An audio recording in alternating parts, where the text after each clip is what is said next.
Ассалаумағалейкум достар, YouTube арнамызда бокс туралы хабар. Өздеріңіз жақсы білесіздер, әлем біріншілігі кеше басталды. Екі бірдей боксшымыз жарысқа шығып, екеуі де жеңіске жетті. Алдымен 57 келі салмақтағы Серік Теміржан туралы. Оның қарсыласы биылғы Азия чемпионы моңғолиялық боксшы болатын. Бұл боксшы кезінде, яғни биылғы Азия біріншілігінің финалында Өзбекстандық әлем чемпионы Миразизбек Мырзахалиловты жеңген болатын. Негізгі алғашқы 2 раундта Серік өте сауатты қорғанды. Моңғолиялық боксшы өте жылдам болып, қанша ұрып соққанымен Серіктің қорғанысын бұза алмады. Ал енді 3-ші раундта екеуі ашық айқасқа түсті.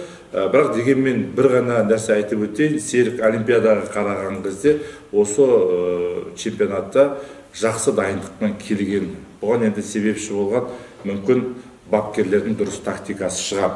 Одан кейінгі 67 келі салмақта Аблайхан Жүсіпов, құраманың капитаны. Бұл жігіт туралы да олимпиадада біраз әңгіме болған. Бірақ Аблайханның мінезін жақсы білеміз, жақсы жігіт.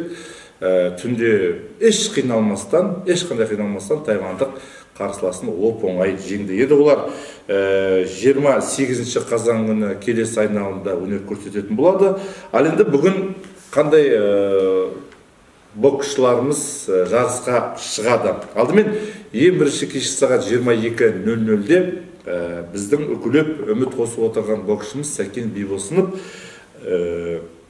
Олимпиада чемпионы Вэл Баркер кубогының соңғы иегері. Себебі биылғы Олимпиадада Вэл Баркер кубогы ойнатылған жоқ. Хасанбай Дусматовпен кездеседі. Жалпы Хасанбай туралы айтатын болсақ, Хасанбай өте көп ертерек бастаған, Олимпиада чемпионы, Азия чемпионы, сонымен қатар бүкіл әлемдік бокс сериясында қатысқан жігіт. Тек еншісінде әлем чемпион деген атақ жоқ. Жалпы Хасанбай Дусматов туралы кішкене қарағанымызда ең бірінші жүлдесі, яғни халықаралық деңгейдегі жүлдесі Қазақстанда басталған екен. 2009 жылғы Орал қаласында өткен жарыста Хасанбай бас жүлдені иеленіпті. Жалпы бір статистикалық мәліметке кезек берейік. Хасанбай Дусматов қазақстандық боксшылармен бірнеше жұдырықтасқан. Солардың ішінде 2013 жылғы әлем біріншілігі, Алматыда өткен әлем біріншілігіде 8-1 финалдық бәсекеде Біржан Жақыповтан жеңіліпті.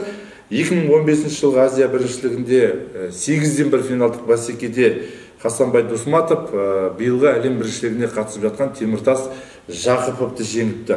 Нәтижесінде сол 2015 жылғы Азия біріншілігінде Хасанбай чемпион болды. 2016 жылы бүкіл әлемдік бокс сериясында тағы да Теміртас Жүсіппен жолығып, Хасанбай жеңіске жеткен. Сол жылғы олимпиадада ширек финалда Біржан Жақыповпен жолығып, есесін қайтарыпты. Яғни сол олимпиадада өздеріңіз жақсы білесіздер, Хасанбай жеңімпаз атанды. Сонымен қатар 2017 жылғы бүкіл әлемдік бокс сериясында тағы да Теміртаспен жұдырықтасқан, тағы да Хасанбай жеңген. Және сол жылғы Азия біріншілігінде Ташкент қаласында өтті. Ширек финалда Ержан Жомартпен жолыққан. Және бұл жерде де Хасанбай жеңіске жетіп, сол Азия біріншілігінде Хасанбай чемпион атанды. Жалпы енді көптен бері қазақ боксшыларына жеңіп келе жатыр. Бүгін Сәкен бұл сеңді бұзатын шығар. 2017-2018 жылға шейін кәсіпқой бокста өнер көрсеткен Хасанбай, әуесқой бокста өнер көрсеткен Хасанбай кәсіпқой боксқа ауысты, бірақ көп жекпе-жек өткізбеген. Сол жылдары өткен әуесқой бокста үндістандық Амиттен жеңілген. Мүмкін сол себепті әуесқойды тастаған шығар, бірақ білмейміз. Дегенмен бұл чемпионатқа келгендегі басты мақсаты әрине әлем чемпион деген атақты жеңіп алу, себебі оның қанжығасында осындай атақ жоқ. Ал енді Сәкен туралы жақсы білесіздер, ол Ресейде өткен әлем біріншілігінде қола жүлдегер және биылғы олимпиадада бір жөні түзу бокс көрсеткен және жартылай финалда жеңіліс тапты, бірақ дегенмен оны жеңіл деп айта алмаймыз. Өте жақсы бокс өнерін көрсетті. Сәкен Бибосынов жақсы білесіздер. Сондықтан да бүгінгі жекпе-жек бүгінгі кездесу бір чемпионаттағы ең қызықты кездесулердің бірі болатыны сөзсіз. Негізі қайсысы мықты, сол жеңіске жеткен дұрыс. Енді біздің көрермендер түсінікті, біздің боксшыны жақтайды, мақтайды, жеңеді деп жатыр. Біздің каналда сонымен қатар өзбекстандық ағайындар бар, өзбекстандық көрермендер бар.